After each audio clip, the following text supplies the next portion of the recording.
Hello traders, welcome to the Kubera trades. Last వీడియోలో మనం trends గురించి డిస్కస్ చేసాం కదా. ఈ రోజు ఈ వీడియోలో మనం స్ట్రక్చర్స్ గురించి డిస్కస్ చేద్దాం. యాక్చువల్లీ స్ట్రక్చర్స్ లో 2 టైప్స్ ఆఫ్ స్ట్రక్చర్స్ ఉంటాయి. ఒకటి ఎక్స్టర్నల్ స్ట్రక్చర్, రెండవది ఇంటర్నల్ స్ట్రక్చర్.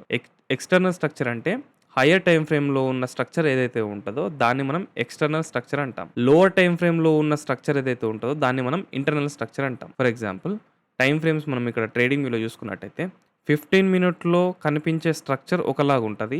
దాన్ని మనం 1 మినిట్కి స్కేల్ డౌన్ చేస్తే ఆ స్ట్రక్చర్ ఒకలాగా ఉంటుంది. ఓకేనా. 15 మినిట్ అనేది ఎక్స్టర్నల్ స్ట్రక్చర్, 1 మినిట్ అనేది ఇంటర్నల్ స్ట్రక్చర్. ఓకేనా. సో ఫస్ట్ ఆఫ్ ఆల్ మనము స్ట్రక్చర్స్ డీప్గా వెళ్ళే ముందు స్వింగ్స్ గురించి ఒకసారి చూసుకుందాం. స్వింగ్ అంటే ఒక లో నుండి హై క్రియేట్ చేసి రీట్రేస్ అయ్యి ఒక లో క్రియేట్ చేసి ఎప్పుడైతే ఈ హైని బ్రేక్ చేస్తుందో దాన్ని మనం ఒక స్వింగ్ లాగా కన్సిడర్ చేస్తాం. ఓకేనా. దీనికి ఒక రియల్ టైమ్ ఎగ్జాంపుల్ చెప్తా. ఎందుకంటే ఫస్ట్ ఆఫ్ ఆల్ మీకు lower lows, higher highs, higher lows, lower highs mark చేయడం రావాలి. దీన్ని బట్టి మీకు స్ట్రక్చర్ ఐడెంటిఫై చేయడం వస్తుంది. ఓకేనా. రియల్ టైమ్ ఎగ్జాంపుల్ ఒకసారి చార్ట్లో చూద్దాము. ఇక్కడ చూసినట్టయితే అప్ ట్రెండ్ మనం లాస్ట్ వీడియోలో డిస్కస్ చేసుకున్నాం. ఏం అప్ ట్రెండ్లో మనకు మార్కెట్ అనేది స్ట్రైట్గా ఒకే లెగ్లో పైకి వెళ్ళిపోదు, రీట్రేస్ అవుతూ పైకి వెళ్తుందని చెప్పేసి డిస్కస్ చేసుకున్నాం కదా. సో ఇక్కడ చూసుకున్నట్టయితే మార్కెట్ ఒక హయ్యర్ హై క్రియేట్ చేసి రీట్రేస్ అయ్యి ఒక హయ్యర్ లో క్రియేట్ చేసి మళ్ళీ హయ్యర్ హై క్రియేట్ చేసింది.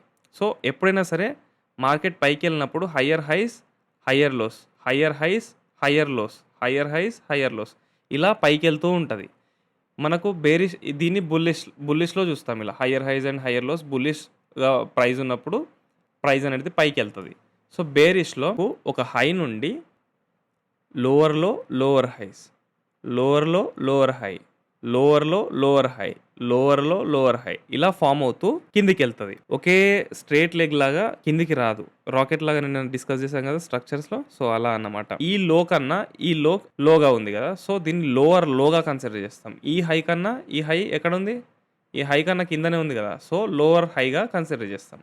ఈ లో కన్నా ఈ లో కింద ఉంది కదా. సో దీన్ని లోవర్ లో అంటాం. సో ఈ హై కన్నా ఈ హై కొంచెం కింద ఉంది కదా. సో దాన్ని మనం లోవర్ హైగా కన్సిడర్ చేస్తాం. సో ఇది 3 బార్ స్వింగ్ అంటాం మనం. ఓకే. ఎప్పుడైతే ఫస్ట్ క్యాండిల్ యొక్క లోని సెకండ్ క్యాండిల్ బ్రేక్ చేయాలి. సో థర్డ్ క్యాండిల్ ఈ సెకండ్ క్యాండిల్ యొక్క హైని బ్రేక్ చేస్తే అదొక స్వింగ్ లా కన్సిడర్ చేస్తాం మనం. ఓకేనా. ఇక్కడ చూసుకున్నట్టయితే ఈ ఫస్ట్ క్యాండిల్ యొక్క హైని సెకండ్ క్యాండిల్ బ్రేక్ చేయాలి. సో ఈ థర్డ్ క్యాండిల్ ఏదైతే ఉందో ఈ సెకండ్ క్యాండిల్ యొక్క ఈ లోని బ్రేక్ చేస్తే మనం ఒక స్వింగ్ గా కన్సిడర్ చేస్తాం. ఇది అర్థమైతే మనం స్వింగ్స్ ఈజీగా ఐడెంటిఫై చేయొచ్చు. ఓకేనా.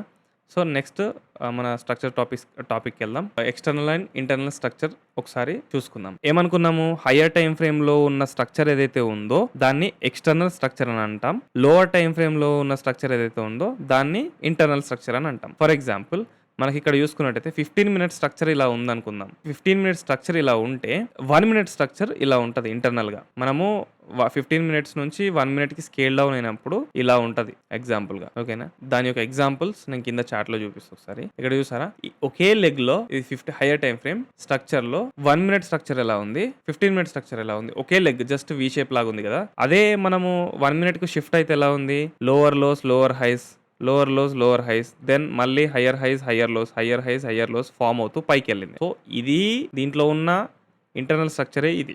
నేను నెక్స్ట్ వీడియోలో ఇంకా డీప్గా చెప్తాను. అంతవరకు వెయిట్ చేయండి guys. Thanks for watching. Bye guys. See you in the next video.